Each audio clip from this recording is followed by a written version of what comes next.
In today's video, I'll answer your question, what is the Great Tribulation? Then afterward, as always, I'll share some helpful resources, so stick around until the end.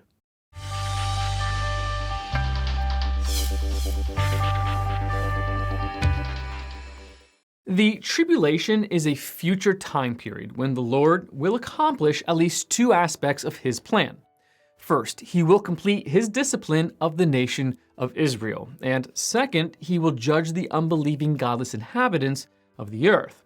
The length of the tribulation is 7 years. This is determined by an understanding of the 70 weeks of Daniel in Daniel chapter 9 verses 24 through 27. The Great Tribulation is the last half of the tribulation period, 3.5 years in length. It is distinguished from the tribulation period because of the beast, or Antichrist, will be revealed, and the wrath of God will greatly intensify during this time.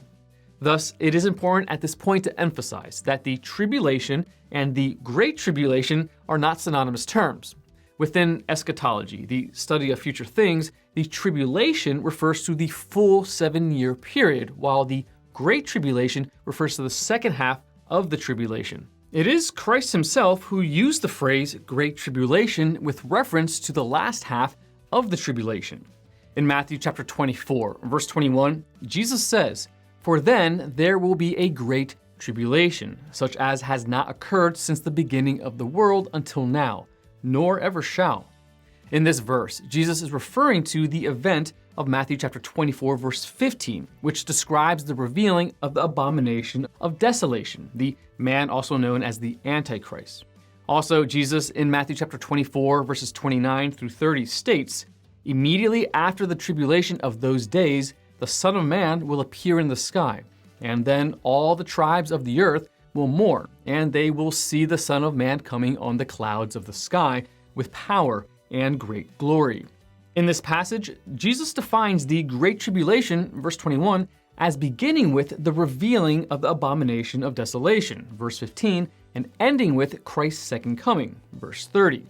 Other passages that refer to the Great Tribulation are Daniel chapter 12, verse 1, which says, "And there will be a time of distress, such as never occurred since there was a nation until that time."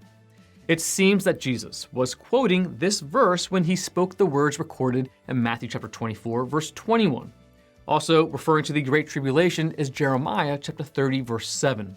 "Alas, for that day is great, there is none like it, and it is the time of Jacob's distress, but he will be saved from it." The phrase Jacob's distress refers to the nation of Israel, which will experience persecution and natural disasters such as have never before been seen. Considering the information Christ gave us in Matthew chapter 24, verses 15 through 30, it is easy to conclude that the beginning of the Great Tribulation has much to do with the abomination of desolation, an action of the Antichrist. In Daniel chapter 9, verses 26 and 27, we find that this man will make a covenant of peace with the world for 7 years. Halfway through the 7-year period, in the middle of the week, we are told this man will break the covenant he made, stopping sacrifice and grain offering, which specifically refers to his actions in the rebuilt temple of the future. Revelation chapter 13, verses 1 through 10, gives even more detail concerning the beast's actions, and just as important, it also verifies the length of time he will be in power. Revelation chapter 13, verse 5 says he will be in power for 42 months, which is 3.5 years, the length of the Great Tribulation. Revelation offers us the most information about the Great Tribulation. From Revelation chapter 13, when the beast is revealed, until Christ returns in Revelation chapter 19, we are given a picture of God's wrath on earth because of unbelief and rebellion, Revelation chapter 16 through 18.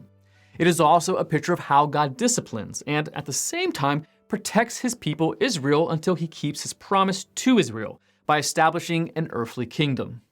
Want to learn more? Subscribe so you don't miss the next video. Visit gotquestions.org for more great content and check the details section below this video. There you'll find one book I recommend along with several links related to questions. If you'd like to learn about Bible Munch, or if you're interested in bite-sized devotionals, subscribe to Bible Munch on YouTube. It's linked right here. Now remember, got questions? The Bible has answers. We'll help you find them.